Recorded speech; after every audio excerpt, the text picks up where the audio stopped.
lagi bersama kami di Arsitek Podcast. Nah, jadi Arsitek Podcast ini itu adalah sebuah podcast yang membahas seputar dunia teknologi yang sedang happening saat ini. Nah, sebelum kami mulai podcast ini, perkenalkan dulu, nama saya Gabriel yang akan menjadi host di podcast kali ini. Nah, podcast ini sebenarnya udah jalan yang kedua kali. Dan untuk podcast kedua ini kita akan membawakan topik mengenai data proteksi. Nah, sebenarnya kenapa ya kita membawakan topik ini, karena sebenarnya dari tahun-tahun kemarin 2022, 2023 tuh sering banget ada kejadian kayak data-data di sebuah instansi itu diserang sama ransomware, kemudian datanya hilang atau bahkan ada datanya dikunci sama hacker. Nah, di kesempatan ini saya sudah bersama dengan dua expertise pada bidangnya yang udah banyak banget pengalaman tentang proteksi data ini. Ada dari Om Sudar dan Om Chandra. Dan dari Om Sudar mungkin gimana kabarnya hari ini? Baik sekali hari ini. Baik sekali. Dari Om Chandra? Luar biasa baik. Luar biasa. Oke. Om Chandra dan Om Sudar ini bakal banyak bantu, kita bakal banyak gali lagi tentang proteksi data dari mereka berdua. Mungkin tadi kan saya udah sempet singgung di awal kita membahas tentang proteksi data dari ransomware dan malware. Mungkin boleh tahu nggak sih seberapa pentingnya proteksi data itu buat diri kita sendiri atau mungkin buat sebuah instansi? Dari Om Sudar mungkin yang bisa bantu jawab. Gini Mas Gap, jadi data itu penting atau tidak itu tergantung dari apakah data itu berpengaruh terhadap kelangsungan hidup kita gitu. Misalnya handphone kita dicuri kok kita was-was, itu artinya kita terancam. Artinya data itu penting. Betul. Jangan di situ ada sesuatu gitu kan. Ini dalam konteks kita pribadi. Apalagi kalau sebuah perusahaan yang besar gitu ya. Dalam perusahaan yang besar itu yang difikirkan bukan hanya data ini hilang saja, tapi efek pada saat data itu hilang. Gitu. Efeknya.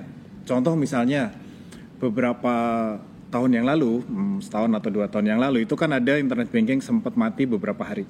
Misalnya, ketika saat itu perusahaan yang dipikirkan bukan hanya recovery time-nya doang. Oh, datanya hilang nih. Ya sudah dikembalikan, tidak hanya itu, tapi ketika data hilang dan proses pengembalian data hingga aplikasi itu berjalan lagi itu butuh waktu berapa lama? Gitu. Jadi misalnya anggaplah dalam 1 hari transaksi perbankan dia mencapai 1 triliun misalnya. Kalau dia downtime 1 hari itu berarti hilang uang 1 triliunnya. Gitu. Jadi yang dilihat itu bukan data hilang kecuri, bukan itu, tapi berapa kerugian nih kalau data ini nggak ada, kalau operasional ini terhenti gitu misalnya. Itu yang penting banget buat dia. Dan bukan hanya itu aja, ketahanan data itu perlu dijaga supaya apa? Ketika suatu saat misalnya ada audit gitu ya, kan suka ada tuh ketika terjadi sebuah kasus-kasus tidak compliant ya, istilahnya kasus yang menyangkut dengan hukum misalnya ya, itu suka ada audit dari BPK, dari Polda yang minta data terhadap kasus-kasus kejadian yang sudah 5 tahun yang lalu misalnya. Wah, data 5 tahun yang lalu masih ada atau enggak ya gitu. Kalau enggak ada itu bisa bermasalah itu di situ. Gitu. Jadi selain untuk recovery, itu juga dipakai untuk kebutuhan audit, investigasi, compliance, governance gitu, kira-kira gitu. Gitu. Oke, jadi proteksi data yang tadi digunakan itu kayak kita nyimpen datanya di tempat lain untuk kebutuhan compliance, dan kalau kita mau gunain lagi kalau misalnya kejadian atau kerusakan gitu ya. Betul. Oke, tadi ini kan kita udah bahas ya betapa pentingnya kayak backup data atau proteksi data. Tapi yang buat penasaran tuh ada nggak sih kayak best practice atau guiding atau cara-caranya sih ini buat yang bisa kita jadi acuannya untuk ngedesain backup data ini gitu. Mungkin dari Om Chandra? Ya, ada. Sebenarnya di desain backup sendiri ada rule of thumb-nya sebenarnya. Jadi yang biasanya dijadikan standar acuan tuh 3, 2, 1 sebenarnya. Nah, jadi 3 ini adalah 3 backup copy data. Jadi yang pertama ini data production. Yang kedua bisa jadi copy data ke DR. Nah, yang ketiga adalah replicate-nya. Jadi ada 3 data lah istilahnya. Nah, yang kedua, 2 berikutnya adalah data ini disimpan di dalam 2 jenis media. Bisa itu berupa disk atau tab. Nah, terus untuk yang satu berikutnya adalah datanya disimpan secara offsite atau bisa ke cloud. Nah, dalam perkembangan zaman berikut sampai ke akhir-akhir ini lah ya, kan dengan adanya serangan ransomware, Nah, desain datanya jadi berkembang menjadi acuannya itu 32110. Nah, jadi yang 10 belakangnya itu adalah datanya disimpan di immutable backup atau juga bisa disimpan ke air gap. Nah, immutable backup sendiri ini adalah datanya itu tidak bisa dirubah atau di rename. Nah, yang jadi masalah kan kalau ransomware backup kan perubahan extension atau perubahan nama, naming data. Nah, di sini nggak bisa diubah, jadi cuma read only lah istilahnya. Oke. Nah, dan 0 yang terakhir itu adalah kita make sure bahwa zero error di sini. Jadi datanya bisa di-restore dan dapat digunakan. Gitu kira-kira. Oke, Om Chandra, bentar nih. Tadi ada penasaran sama immutable backup, berarti kasarannya dia cuma read only ya berarti untuk backupnya ya? Betul. Tidak bisa diubah. Kemudian di satu tadi juga air gap. Sebenarnya ini sama nggak sih immutable backup sama air gap? Kayak gitu, atau mungkin dari Om Sudar? Beda sih sebenarnya. Jadi kalau kita ngomong immutable itu lebih ke media penyimpannya. Jadi ketika disimpan ke sebuah media storage itu punya teknologi yang namanya WORM, write only, read many. Jadi dia hanya bisa ditulis satu kali, tapi bacanya bisa berulang-ulang. Tuh restore pasti butuh baca kan gitu ya. Nah itu namanya immutable file system. Gitu. Hampir semua backup software sekarang sudah punya teknologi itu. Gitu. Nah, mengenai yang air gap itu adalah teknologi baru ketika ada ransomware. Karena ransomware itu kan ketika dia menyebar hampir ke seluruh segmen production. Gitu. Jadi ketika ransomware itu teknik kerjanya kan seperti malware ya. Jadi dia akan menular lewat komputer, server, semua yang ada dalam network itu. Satu gitu kan ya? Semua pasti akan tertular, kemudian setelah tertular dia hinggap di memori terus menulis mengacak-acak gitu lah kira-kira ya. Nah, untuk air gap itu adalah adalah environment yang sama dengan production. Jadi kita punya primary backup, kemudian ada primary lagi yang sifatnya sebagai air gap. Ini nggak bisa diakses lewat jalur production. Kemudian ketika dia ngambil hasil backup, air gap ini akan ngambil dengan metode poolnya. Jadi dia akan ngambil, bukan primary yang ngirim. Ditarik maksudnya. Gitu. Oke. Kalau primary yang ngirim kan kemungkinan yang dikirim itu udah ada ransomware-nya gitu kan. Tapi kalau ini dia ngambil, ketika dia ngambil, setelah saya ngambil dia putus network-nya, isolate, kemudian dia analisa hasilnya. Jadi di dalam air gap itu sudah ada namanya malware analytic-nya. Jadi nanti akan ketahuan bahwa ini anomali behavior nih, biasanya backupnya 1 tera kok ini 10 tera gitu. Kan kelihatan tuh, jadi aneh kan. Biasanya backupnya ini selesai dalam sekian menit, kok ini tiba-tiba jadi lama nih gitu. Jadi ada analytic dashboard yang dari situ nanti kita bisa mendeteksi ini ransomware atau bukan. Gitu. Dan yang penting lagi itu sebenarnya kalau kita ngomong ketahanan data ya, itu ada 3 hal yang harus tiga hal yang harus di-highlight, bahwa dia punya yang namanya deteksi, kemudian respon, terakhir adalah recovery. Gitu. Dan itu semua hampir semua software backup sekarang sebenarnya sudah punya teknologi itu sih. Ya. Gitu kira-kira. Mantap. Berarti tadi kan sebenarnya best practice ada 3, 2, 1, 1, 0.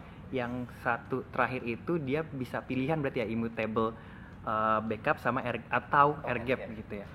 Oke, kalau yang 0 tadi kalau nggak salah zero error ya, atau zero mistake ya.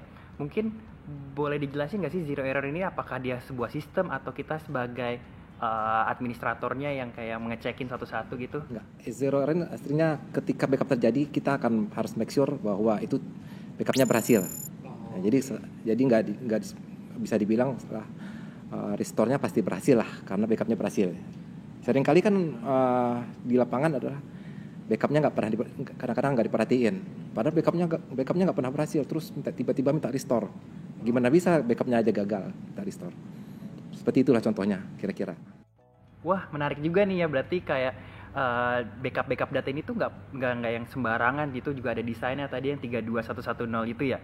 Nah, sebenarnya kalau misalkan tentang backup data ini tuh kita cara tahu parameternya dia backupnya datanya bagus atau enggak tuh dari mana ya? Oke, betul. Untuk perusahaan yang peduli banget soal kelangsungan bisnis, mereka nggak asal backup lah istilahnya ya. Mereka punya mikiran juga nih. kalau misalnya ada shit happen nih terjadi nih, berapa lama sih mereka harus balikin datanya? Sehari kah, sejam kah, seminggu kah? Nah itu ada yang namanya recovery time objective. Ya, jadi waktu untuk mengembalikan data tersebut gitu loh. Nah terus ada juga di beberapa perusahaan mikirin juga nih, saya boleh hilang berapa lama sih datanya? Saya pengen balikinnya misalnya, saya pengen balikin data yang sejam yang lalu atau data minggu lalu. Nah itu juga dipikirin nih, point of recovery point objektifnya itu di mana gitu. Gue nambahin dikit ya. Apa ya namanya recovery time objective atau RTO tadi kan ngomongin seberapa lama sih production ini bisa kembali setelah terjadi kerusakan gitu ya. Bisa naik lagi, bisnis jalan lagi lah gitu ya. Kemudian yang ngomongin recovery point objective tadi kan ngomongin data yang hilang itu berapa banyak sih sejak kejadian gitu ya. Begitu kejadian ternyata backup terakhir kita sehari yang lalu gitu kan. Wah ini kita kehilangan data 1 hari gitu ya. Terus kalau misalnya kita udah pakai teknologi backup yang advance nih misalnya, kita hanya kehilangan data sejam yang lalu atau 1 menit yang lalu, itu the best memang seperti itu. 2 hal ini biasanya dijadikan ukuran yang namanya service level agreement. Jadi manajemen itu kan kalau kita ngomong perusahaan yang besar itu kan ada pengguna aplikasi yang punya bisnis lah kira-kira gitu ya. Kemudian ada IT. Nah IT itu biasanya dikenain SLA. Nah SLA-nya itu adalah berapa lama data ini bisa di-recover. Intinya sebenarnya adalah berapa lama production gue bisa jalan lagi. Gitu. Terus data gue yang hilang sejak kejadian itu berapa lama sih yang masih bisa dimanfaatkan untuk production kembali. Nah itu namanya service level agreement antara business usernya terhadap IT-nya. Oke, berarti bisa dibilang kayak parameter bagus atau enggaknya ini berdasarkan SLA tadi yang ada 2 konsepnya, RTO dan RPO tadi ya. Dan jangan lupa loh, semakin kita optimis mendefinisikan RPO dan RTO itu teknologinya makin advance, artinya biayanya makin mahal. Investasi makin besar lah gitu. Wah, jadi makin menarik nih ya. Jadi tadi kan kita udah ngomongin tentang implementasi SLA-nya nih. Terus kayak misalkan kalau kita udah punya SLA-nya, terus kita harus ngapain lagi ya? Mungkin ada step-step berikutnya nggak? Ada. Step berikutnya ngobrol sama ICT. Oke. Kira gitu, tapi enggak, kira-kira gini sih. Kalau kita misalnya sudah define SLA gitu ya, SLA sudah kita define. Kalau udah punya SLA berarti kan kita ngomongin strategi untuk mencapai SLA tadi, gitu ya. Betul. Ini kembali lagi, SLA-nya optimis misalnya. Saya mau misalnya hari ini rusak, sejam kemudian sudah kembali production misalnya kayak gitu. Wah ini optimis. Berarti nggak bisa pakai teknologi backup yang biasa. Kita backupnya harian, masa SLA-nya 1 jam gitu kan nggak mungkin ya. Gitu. Jadi itu akan menyesuaikan, investasi akan menyesuaikan target SLA yang kita tentukan sendiri. Gitu. Nah di dalam SLA itu untuk memenuhi SLA tadi itu ada beberapa teknologi yang kita pakai. Misalnya kalau sebuah perusahaan punya SLA recovery time objective maupun recovery point objective itu dalam hitungan menit hingga jam misalnya, atau detik ke menit lah misalnya ya, yang paling ekstrim gitu ya. Hari ini rusak, hari ini even tidak ada impact production misalnya. Teknologinya itu harus menggunakan teknologi availability. Availability itu misalnya gini, misalnya saya punya inilah ya. Dalam satu production itu punya dua perangkat. Jadi kalau misalnya satu rusak, satu otomatis naik, gitu. Jadi itu namanya availability. Biasanya teknologi itu mau clustering lah, apalah. Kalau database misalnya kalau ngomongin Oracle itu ada namanya RAC misalnya. Atau kalau di file system levelnya ada cluster file system misalnya kayak gitu ya. Intinya butuh perangkat lebih dari 1 di production. Gitu kan, investasi di 2 nih, mahal kan. Atau kalau kita ngomong misalnya enggak deh kemahalan, aku mau turunin SLA menjadi sejam atau 1 hari misalnya kayak gitu ya. Itu kita bisa turunkan nih standarnya. Jadi yaudah datanya aja di snapshot. Istilah snapshot tuh point in time recovery ya. Jadi ketika terjadi kejadian itu akan dikembalikan datanya ke terakhir dia melakukan snapshot misalnya kayak gitu. Checkpoint terakhirnya. Checkpoint terakhirnya. Nah, itu kan nggak bisa setiap detik di snapshot, butuh storage berapa persen gitu. Nah, biasanya itu hitungannya snapshot itu 1 menit sekali, sejam sekali, atau bahkan sehari 4 kali lah gitu biasanya. Maka recovery time objektif maupun recovery point objektif kita satuannya bisa diperpendek menjadi 1 jam atau setengah hari atau bahkan 4 jam sekali gitu. Kayak gitu. Jadi kemudian yang selanjutnya tuh itu ternyata masih mahal karena butuh media penyimpan yang besar juga. Masalahnya adalah storage atau teknologi file system yang kita punya harus mensupport teknologi itu, which is teknologi itu kan juga nggak ada di standar operating system. Itu adalah teknologi yang ada di storage misalnya, atau di teknologi yang ada di file system yang ada angkanya kayak gitu. Kemudian bisa aja turunin standar lagi. Recovery point objektif saya mau turunkan menjadi 1 hari. Nah, kalau itu kita bisa turunkan standarnya menjadi traditional backup lah, karena traditional backup kan biasanya 1 hari incremental, kemudian setelah hari ke-7 dia full backup misalnya.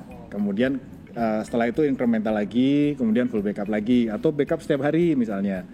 Ya kan, which is dia hanya membutuhkan copy data atau data backupnya itu 1 hari paling sebesar data yang ada di production. Paling tidak seperti itu. Atau kalau dia pakai incremental paling hanya sekitar berapa banyak sih changes data di production itu yang di backup.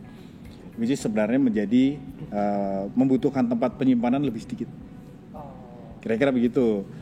Ya, sebenarnya ini kembali lagi ke sebuah perusahaan untuk mendefine SLA mau optimis atau mau diturunkan standarnya menjadi lebih rendah untuk cost efisien biasanya gitu. Jadi, karena sebenarnya gini karena kalau kita ngomong backup ya, ini backup sudah di backup kan ini nganggur ini, nggak dipakai kan.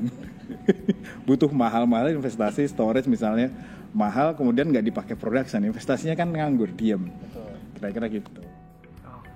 Jadi bisa dibilang sebenarnya setelah kita nentuin SLA dulu nih, baru kita bisa nentuin pakai teknologi apa sih yang sebenarnya sesuai dengan SLA yang kita punya gitu kan. Jangan sampai kita mau butuhnya kayak 1 detik dia udah bisa naik lagi, tapi malah pakainya tradisional backup gitu kan ya. Terus sekali. Oke.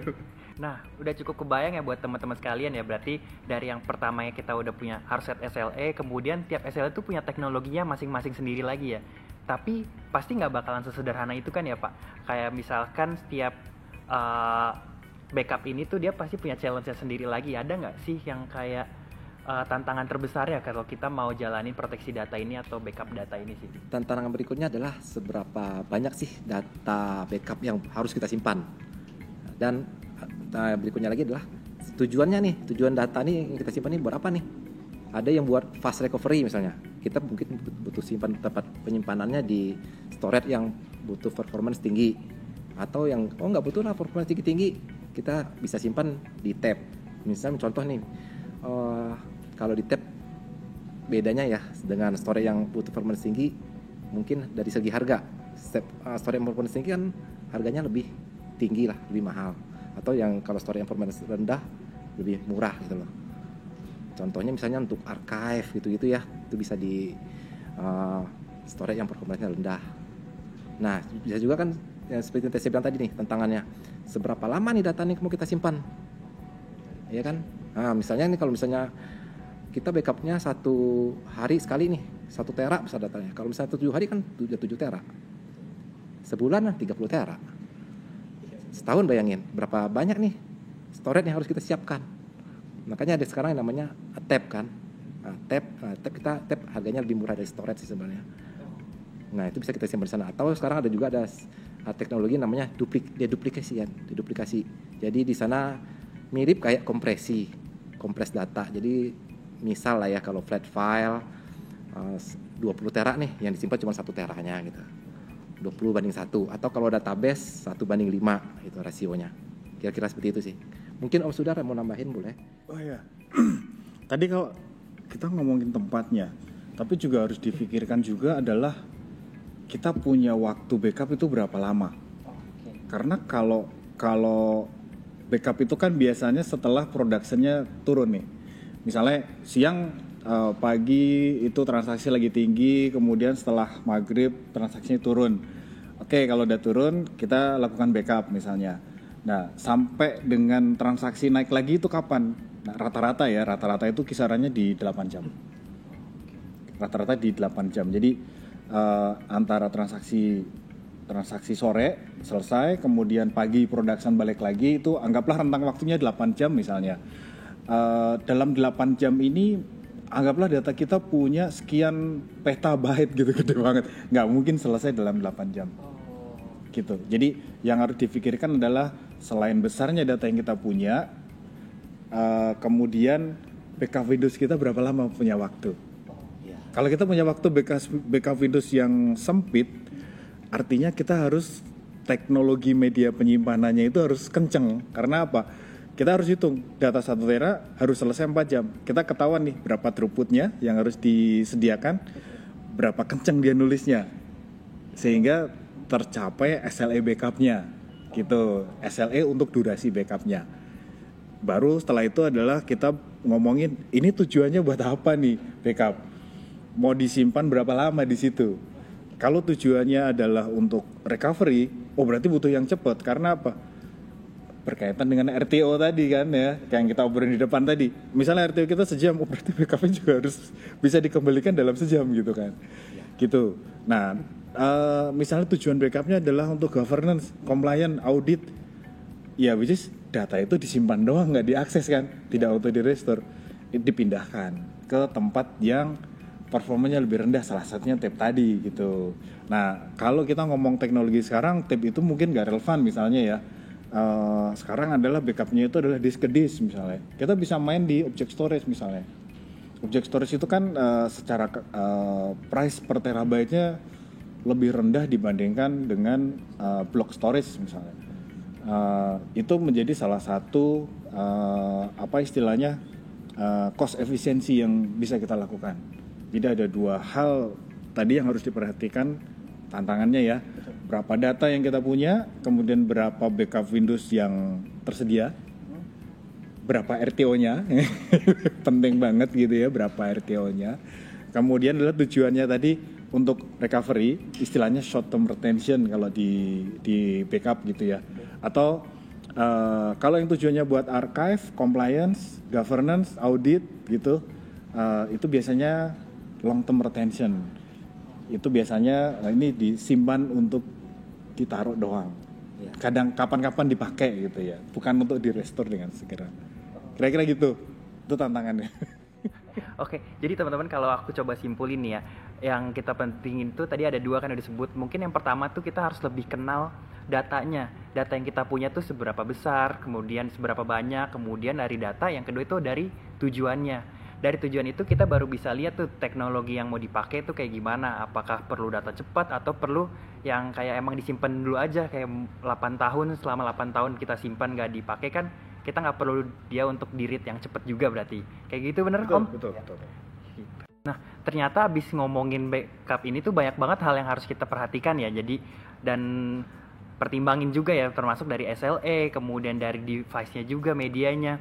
Nah, kalau ngelihat dari data yang kita mau backup ini kan sebenarnya bisa aja dari banyak aplikasi, banyak database, dan bahkan database-nya juga ada yang bergiga-giga yang kita nggak mungkin dong nungguin dia sampai kelar backup. Ada nggak sih kayak tools atau misalkan aplikasi yang bisa kita gunain sebagai enterprise untuk bisa membantu hal-hal kayak gini gitu Pak? Ya, awalnya seperti yang tadi Om Gap bilang ya, banyak aplikasi. Ya, awalnya memang di backup satu-satu nih awalnya. Jadi server A backup sendiri, server B backup sendiri. Jadi istilahnya silo lah. Nah, kesini-sini ada namanya software backup. Jadi dia bisa manage nih, konsolidasi nih antara beberapa server atau aplikasi di dalam satu manajemen software. Nah, juga di toolsnya sendiri ini sebenarnya ada beberapa macam sih. Ada yang software backupnya sendiri dan ada yang berupa appliance. Yang appliance-nya udah dibundle nih. Kita jualnya barang server dan barang storage. Biasanya begitu sih. Ada Om Sudar? Di teknologi, jadi gini, kalau kita ngomongin softwarenya, software itu kan butuh media penyimpan ya, karena software hanya sekedar software. Dia akan memanage backup. Anggaplah kita punya 1000 aplikasi yang harus di backup dalam rentang waktu 8 jam misalnya. Ini kalau di manage oleh manusia secara hands on pasti ribet banget. Makanya butuh namanya backup management software untuk melakukan backup secara otomatis sesuai dengan jadwal yang sudah ditentukan tentunya. Nah, kalau hanya software saja itu hanya manajemen backup atau backup software, backup management software itu butuh namanya media penyimpan. Media penyimpan kalau kita hanya backup software saja itu ada dependensi terhadap third party. Entah itu tape, entah itu block storage, entah itu NAS, entah itu object storage ya. Ada ketergantungan terhadap third party-nya. Kemudian anggaplah dasawarsa terakhir lah ya. Itu udah muncul beberapa brand backup appliance. Jadi di situ sudah ada backup software-nya, di situ sudah ada media servernya, sudah ada media penyimpanannya, dan berbagai teknologi media penyimpan juga sudah termasuk di situ. Termasuk tadi diantaranya kan sempat disinggung untuk menghemat tempat ada teknologi yang namanya kompresi, deduplikasi gitu ya. Jadi tujuannya apa? Untuk retensi yang panjang itu kan butuh media penyimpan yang besar banget. Dengan adanya deduplikasi dan kompresi, tempat fisik yang dibutuhkan untuk menyimpan data logicalnya itu paling hanya sekitar 10-20% saja. Anggaplah kalau misalnya data yang kita backup hari ini 1 tera, kemudian besok 1 tera lagi, besok 1 tera lagi. Tapi di antara backup yang 1 tera itu pasti ada data yang sama. Gitu. Maka data yang sama itu akan dilakukan dedub namanya. Gitu, diduplikasi sehingga antara data utama ditambah dengan data perubahan-perubahan, disitulah kapasitas yang diperlukan. Jadi lebih hemat kalau kita menggunakan teknologi appliance tadi. Gini Om Sudar. Tadi kan sebenarnya Om Gap nanya nih, ada gak software backup? Kita sebenarnya boleh nyebutin brand gak sih? Boleh aja. Oh boleh aja. Ada gak sih solusi yang pernah jadi pengalaman atau apa yang pernah dipakai? Ya, boleh. Salah satu mungkin boleh. Salah satu backup software yang dikeluarkan yang disebutin oleh ICT seperti Veritas, Cohesity. Nah, 2 itulah yang favorit lah di ICT. Nah, Veritas ini punya beberapa produk buat backup sih. Ada backup exec, ada net backup, ada enterprise vault segala macam. Banyak produk. Flex Appliance misalnya. Flex Appliance, betul. Itu jadi dia ada softwarenya namanya net backup, kemudian ada appliance-nya namanya Flex Appliance misalnya.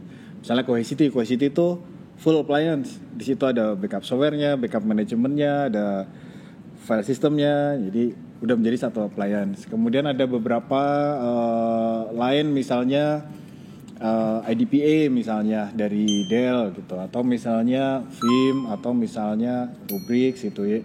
Itu adalah backup manajemen yang common di enterprise lah ya, yang biasa dipakai di enterprise. ICT bisa memfasilitasi kalau diperlukan. Oke, jadi buat teman-teman sekalian ya, tadi kan udah disebutin banyak produk-produknya. Kalau misalkan emang lagi mau cari atau mau tanya-tanya, bisa hubungin ke ICT, ke saya atau ke tim-tim yang lain, nanti bakal ada yang bantuin, dan kita bisa bantu juga provide dari solutioningnya dan consultingnya. Pokoknya feel free to reach ya, kayak gitu.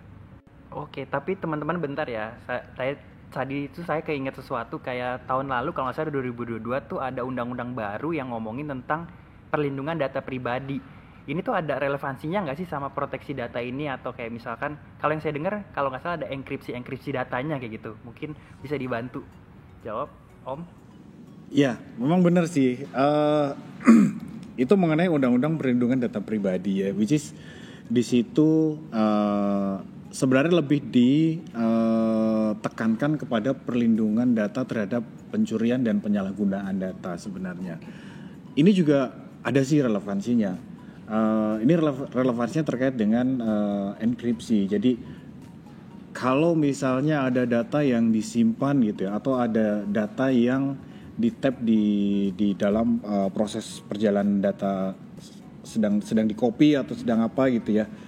itu jangan sampai terjadi disalahgunakan. Intinya lebih ke arah situ. Kalau kita ngomongin ini, kalau kita ngomongin enkripsi data itu ada dua model, yaitu ketika data itu di backup, kalau kita hubungkan dengan proses backup ya. Kalau data itu dalam proses di backup dari sumbernya ke media penyimpan, itu kan ada proses transfer data.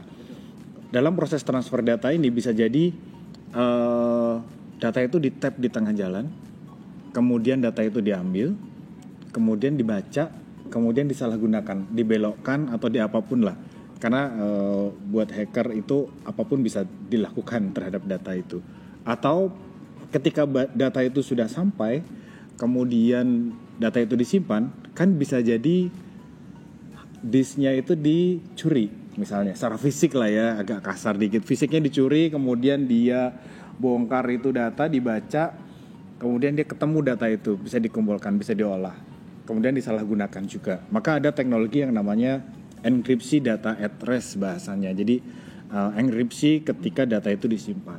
Jadi ada dua model, enkripsi ketika data itu sedang berjalan, kemudian ada enkripsi ketika data itu disimpan. Kalau ngomongin ini panjang banget sih, karena nanti kita ngomongin bahwa nggak boleh ada data yang data itu tidak boleh terbuka, misalnya nomor KTP hanya boleh disebutkan 4 angka terakhir. Wah, itu ada namanya masking, itu juga enkripsi juga. Kita kayaknya harus bikin sesi yang lain, panjang kalau diceritain. Oke, ini bisa jadi buat sesi berikutnya sih ya. Cuman kalau ngomongin setuju. Perlindungan data pribadi, jadi tadi ada 2 metode ya, kayak di tengah-tengah perjalanan kita enkripsi atau ketika disimpan dienkripsi. Pokoknya dijaga biar data itu nggak bisa dibaca lagi sama orang lain kan ya sebenarnya. Ya amit-amit dicuri orang lah ya. Betul. Jadi dari kita juga ada penjagaannya terkait enkripsi ini ya. Nantilah kita obrolin lagi. Oke, boleh. Oke Om, kita coba balik ke topiknya. Kita tadi ngomongin tentang proteksi data ya. Kalau dari ICT sendiri nih sebagai solution provider, kira-kira solusi apa yang bisa ICT berikan kalau kita ada kebutuhan seperti yang tadi kita udah dibahas sebelumnya gitu. Mungkin dari Om. Ya, apa omongnya bisa kita sediakan sebenarnya. Tapi kurang lebih gini, kalau kita ngomong mengenai proteksi data ya, proteksi data secara umum kan kita bisa memproteksi data ketika data itu sedang diakses, ketika data itu sedang bergerak, ketika data itu sedang disimpan. Itu solusi tersendiri yang kita ngomong di enkripsi data. Kita bahas lagi di topik yang lain. Kemudian mengenai solusi backup misalnya, ICT bisa menyediakan solusi mulai dari konsultasi, kemudian dari sisi implementasi, kemudian dari sisi pemeliharaan. ICT bisa sediakan itu karena kita punya tim khusus mengenai proteksi data. Nah, ini ahlinya nih. Biar Kocan aja yang beresin. Betul, seperti kata Om Sudar. Ya, seperti kita akan menyediakan yang akan di-provide lah seperti apa yang Om Sudar bilang tadi. Ya, cuman kalau misalnya bisa kita runut dari awal nih. Oh, ada perusahaan baru nih pengen beli software backup misalnya. Apa sih yang mau dibeli gitu kan? Nah, awalnya pasti kita akan assessment dulu sih. Solusi apa sih, desain apa sih yang tepat sih untuk perusahaan tersebut gitu loh. Contohnya kita akan tanya nih, apa sih yang mau di backup? Data sistem kah? Database kah? File system? Aplikasi apakah nih yang mau di backup? Terus seberapa sering nih backup nih harus disimpan? Berapa lama retensinya gitu kan? Terus dengan server-server yang ada di customer atau di perusahaan tersebut kompatibel gak nih dengan backup software yang kita provide? Kita akan coba cari dulu nih yang sesuai yang mana nih. Terus di mana nih backup yang mau disimpan? Kita mau simpan di mana nih? Di tab kah, di cloud kah, di disk kah? Nanti kita coba sesuaikan lah dengan kebutuhan customer. Terus nextnya kita akan lihat lagi nih metode backup yang digunakan. Full backup kah, full backup atau incremental forever. Atau ini backup archive log doang, backup database online gitu. Nanti kita sesuaikan lah. Sesuai dengan kebutuhan dari kliennya juga kan. Betul. Sama seperti Om sudah bilang tadi nih, kita sesuaikan.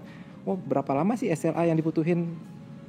Ya nanti juga akan tergantung dengan cost kalau gitu kan ya. Kira-kira gitu sih. Jadi kita kan seperti yang Om sudah sebutkan tadi, kita nyediain supportnya. Jadi support kita 24/7. Jadi ada yang standby lah terus lah. Nah, ICT itu sebagai solution provider, ICT itu menyediakan solusi proteksi data itu end to end. Jadi mulai dari konsultasi, kemudian implementasi, kemudian pemeliharaan. Untuk semua produk yang tadi kita sebutkan ya, ICT punya tim backup khusus, tim khusus untuk solusi backup secara end to end tadi. Gitu. Oke, seperti yang tadi kita udah bahas di sebelumnya ya, mulai dari ada best practice, strategi backup, teknologi backup, tools backup, dan ICT sebagai solution provider yang tadi sudah dibantu sama Om Chandra dan Om Sudar juga. Terima kasih atas sharingnya Om, sangat insightful sekali. Sama-sama. Kita jadi tahu tuh apa pentingnya data proteksi, kemudian salah satu dengan backup management. Kita mulai dari jelasin dari yang general banget sampai dalam banget dan tips-tips implementasinya. Terima kasih juga untuk audience yang sudah mau mendengarkan sampai akhir ini. Dan tidak lupa terima kasih juga tim yang sudah menyediakan podcast ini biar kita bisa berbagi informasi. Kayaknya udah cukup untuk hari ini. Terima kasih, saya Gabriel undur diri dan terima kasih juga Om. Thank you. Sampai jumpa di podcast berikutnya. Bye-bye. Bye.